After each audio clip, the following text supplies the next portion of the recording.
RSS உடைய agenda அவருடைய ஒரே நாடு ஒரே தேர்தலை நடைமுறைப்படுத்துவதுக்கு தான் புரட்சியாளர் அம்பேத்கருங்கிற ஒரு விவாத பொருளாக ஒரு பேசும் பொருளாக அமித்ஷா கொண்டு வந்த விஷயம். இந்த ஒரே நாடு ஒரே தேர்தலுங்கிற விஷயத்தில் நாம் எதில் முரண்படுறோம்னாக்க செலவினங்கள் மிச்சமாகவும் பொருளாதாரம் மிச்சமாகவும் அது ஓகே கரெக்டு வரவேற்கிறோம் இல்லைங்களா. அவங்களோட அஜெண்டா வந்து பொருளாதாரத்தை மையப்படுத்தலை, அவர்கள் மன்னராட்சி கொண்டு வரதுக்கிற முயற்சி அது. அவருக்கு அரசியலமைப்பு சட்டத்தை அழித்தொழிக்க வேணும், அதுக்கு தானே வந்து அவங்க ஆர்எஸ்எஸ் தனியாக அரசியலமைப்பு சட்டத்தை வெளியிட்டிருக்காங்க. 6-7 பக்கம் ஏற்கனவே வெளியிட்டாங்களா ஒரு சில ஆண்டுகளுக்கு முன்பே. இந்திய டெல்லி தலைநகரை எடுத்து விட்டு காசியில் தலைநகர் அறிவிக்கணும்னு பார்க்குறாங்க. புரட்சியாளர் அம்பேத்கரை அவர் பேசுவது என்பது எல்லாரும் தான் பேசுகிறாங்க, நானும் தான் பேசுகிறேன், கட்சியில் லட்சக்கணக்கான தொண்டர்களும் பேசுகிறாங்க, கோடிக்கணக்கான மக்களும் பேசுகிறாங்க. எங்கள் கட்சியில் 11 துணை பொதுச் செயலாளர் இருக்காங்க. 11 துணை பொதுச் செயலாளர் இருக்கப்போ ஆதவர்ஜுனுக்கு மட்டும் ஏன் ஊடகம் முக்கியத்துவம் கொடுத்துருக்கு? அம்பேத்கரை பற்றி மற்ற துணை பொதுச் செயலாளர்களோ கட்சியுடைய பொதுச் செயலாளர்கள் 20 இருக்காங்க. அண்ணன் செந்தன் செல்வன், முனைவர் ரவிக்குமார்கள், அவர்கள் பேசாத பேச்சை ஆதவர்ஜுன் பேசிட்டார்.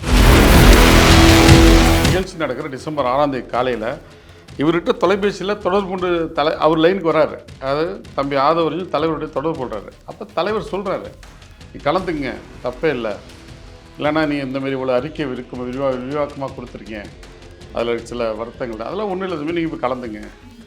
நான் கலந்துட்டால் என்னை வைத்து அரசியல் இல்லை, திமுகவை சூழ்ச்சி அப்படிங்கிற மாரி திமுகவை காரணம் பண்ணி பண்ணுறாங்க, அதில் ஒன்றும் தப்பு, நீ கலந்துங்க, அரசியல் பேசாதீங்க, அம்பேத்கரை பற்றி பேசுங்க, அம்பேத்கருடைய கருத்துக்களை மக்கள்கிட்ட கொண்டு போய் இதுதான் சொல்கிறாங்க.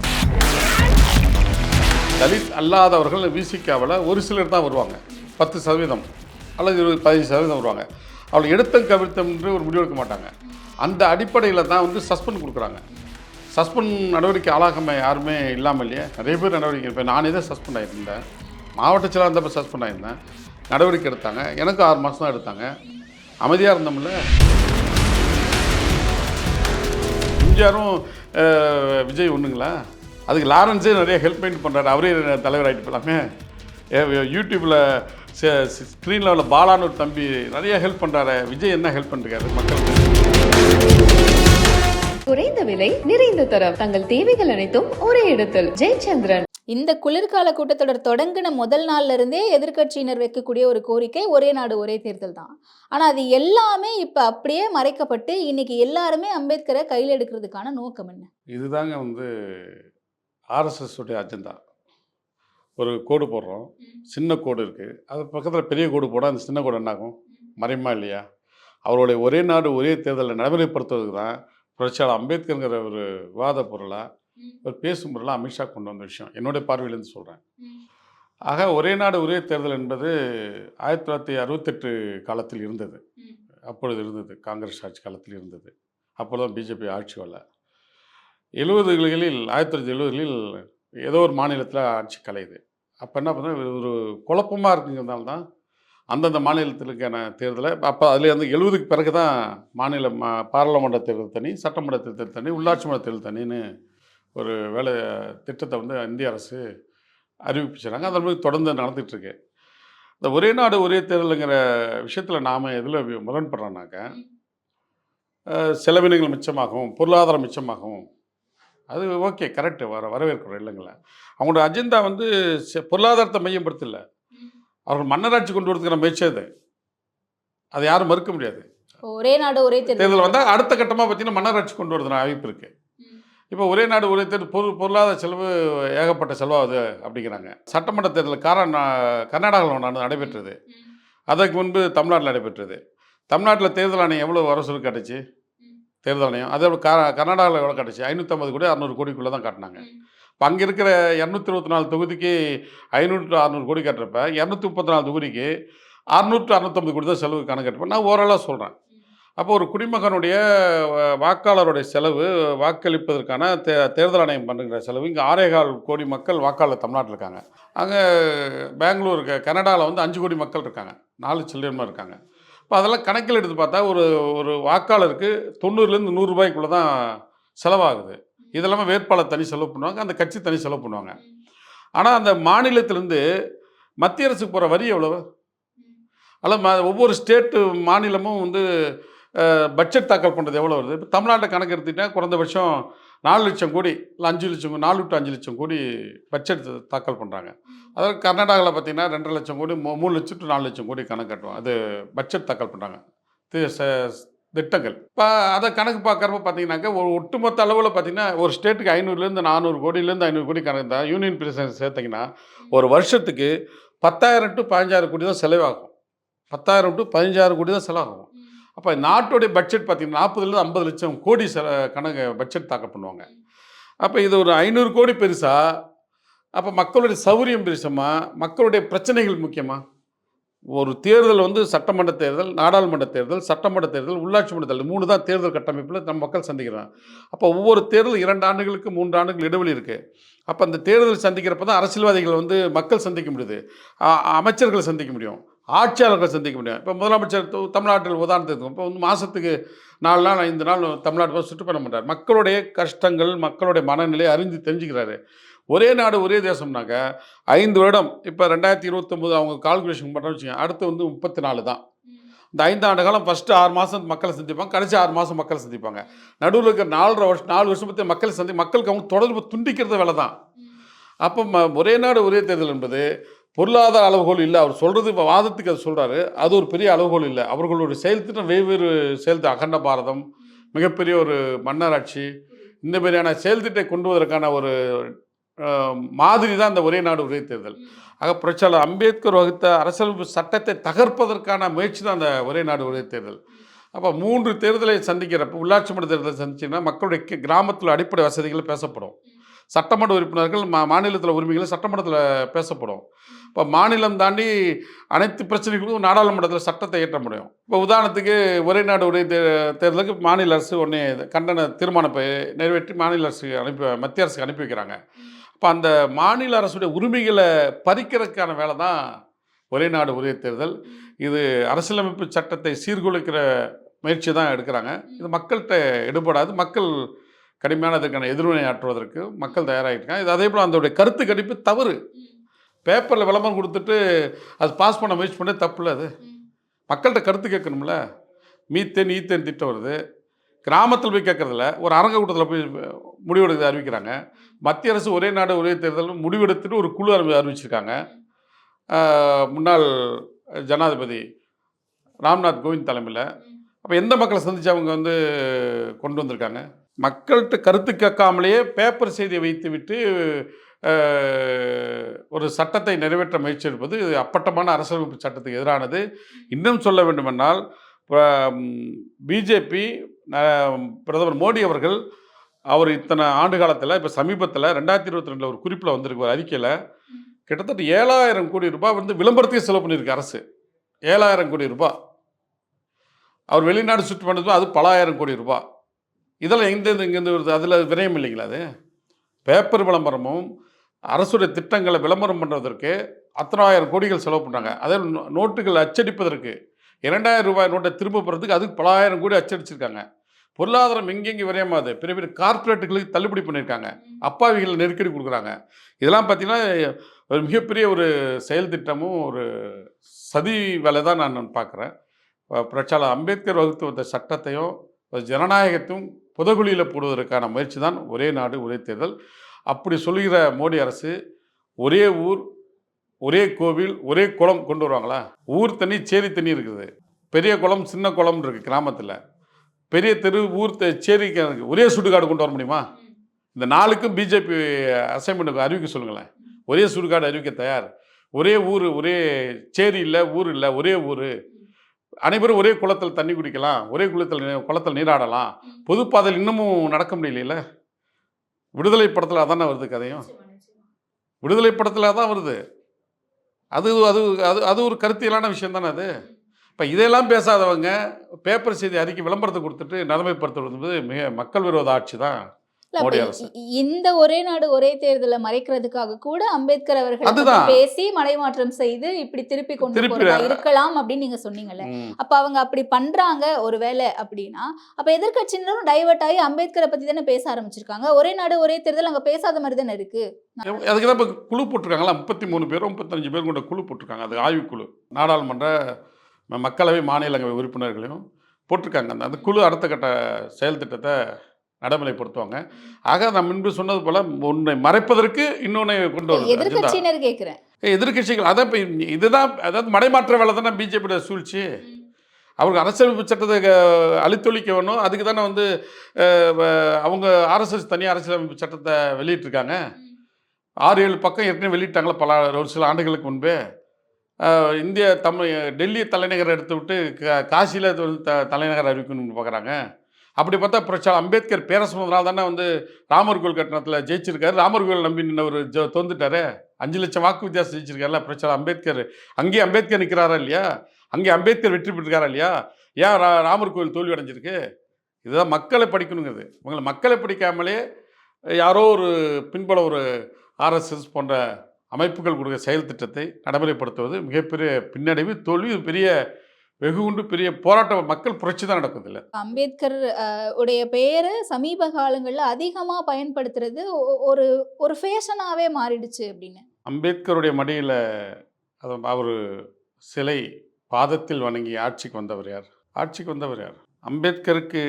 அம்பேத்கர் அவர்களுடன் காங்கிரஸ் கட்சியில் பயணித்த அமைச்சராக இருந்தவர் சர்தார் வல்லபாய் படேல். புரட்சியாளர் அம்பேத்கருக்கு சிலை வைத்து அரசியலமைப்பு சட்ட நூலை வணங்கி பொறுப்பேற்றுக் கொண்டவர் மோடி அவர்கள்.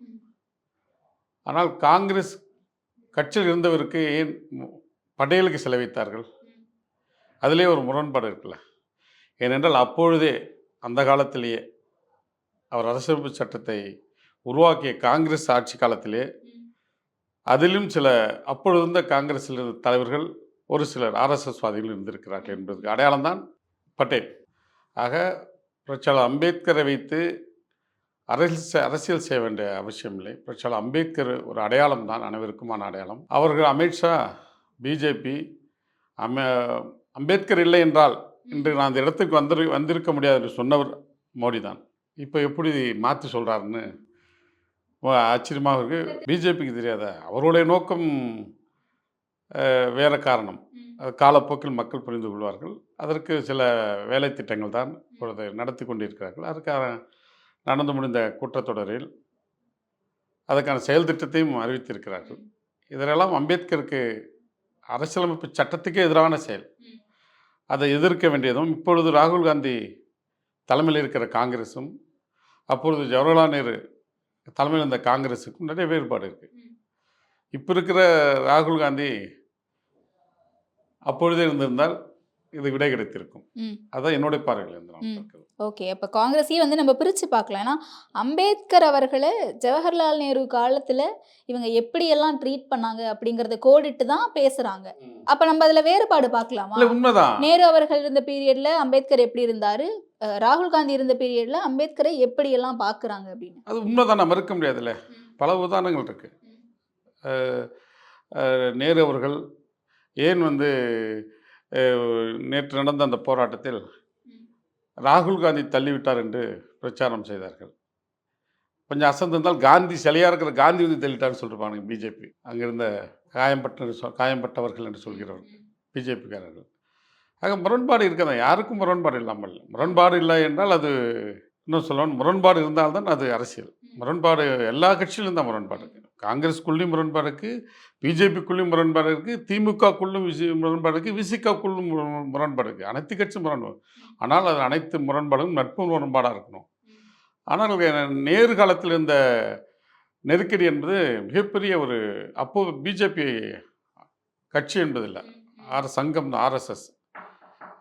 ஆக அப்போ வந்து எந்த அளவுக்கு புரட்சி அம்பேத்கருக்கு நெருக்கடி கொடுத்திருக்கிறார்கள், அப்பொழுது நேருடன் இருந்த சில நபர்கள் எப்படி கையாண்டிருப்பார்கள் என்பது இதே ஒரு உதாரணம். அதுதான் வேறுபாடு இருக்குது.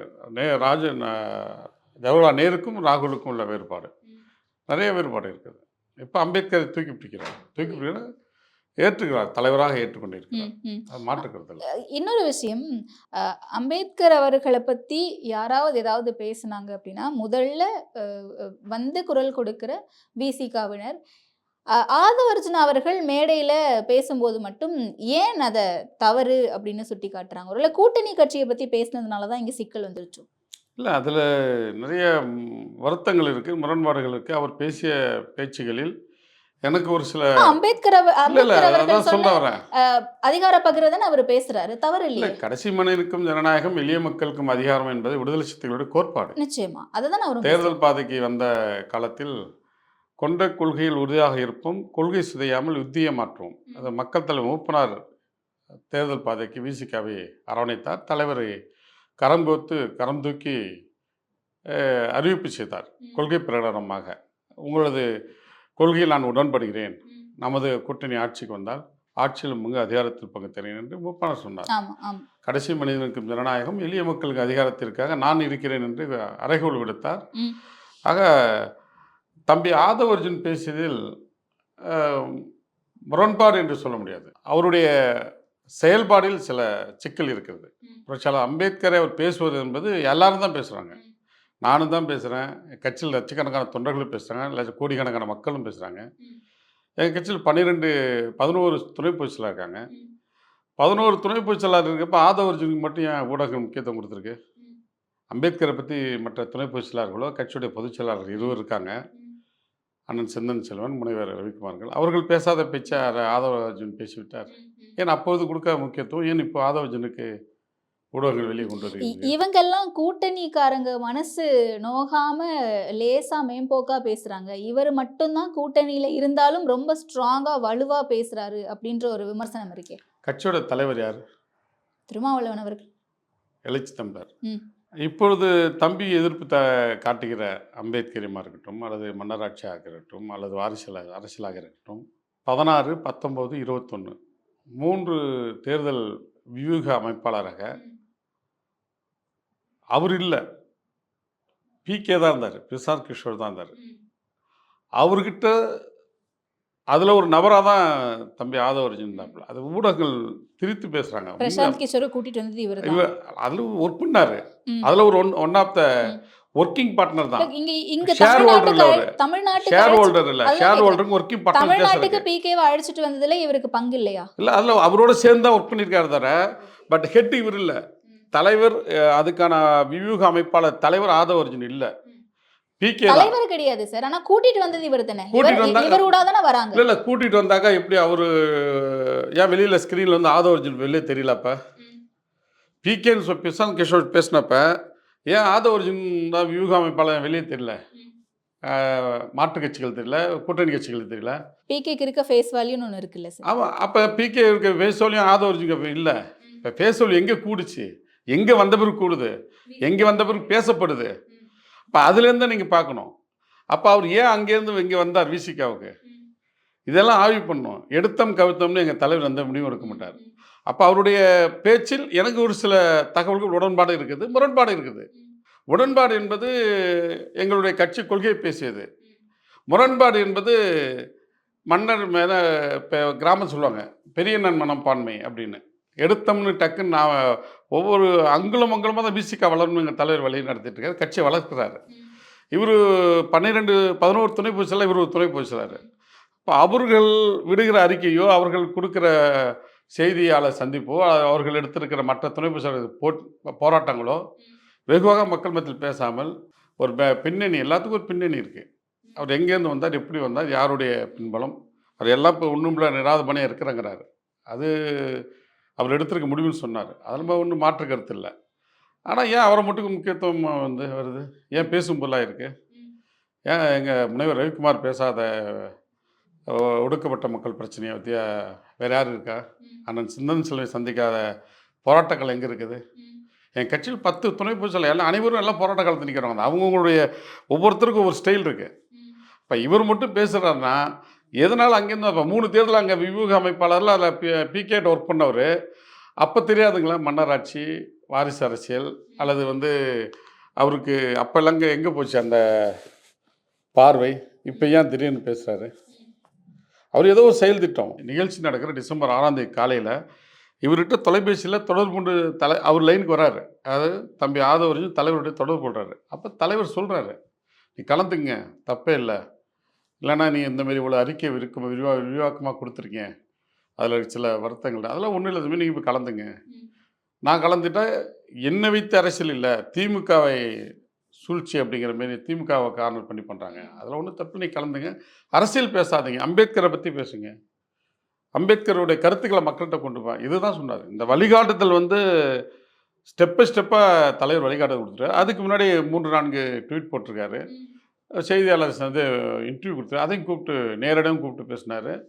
தொலைபேசியும் கூப்பிட்டு வழிகாட்டுதல் கொடுத்த பிறகு அவர் பேசின பேச்சில் வந்து பொருள் தான் அது. அப்போ ஒரு மாநாடு நடத்திட்டு ஒரு கட்சி தலைவர் ஆகிறாரு ஒருத்தர், நடிகர் விஜய். மாநாடு ரசிகர் மன்றமாக இருந்தது, கட்சி அறிவிக்கிறாரு, மாநாடு நடத்துகிற உடனே போராட்ட காலத்துக்கு போகல.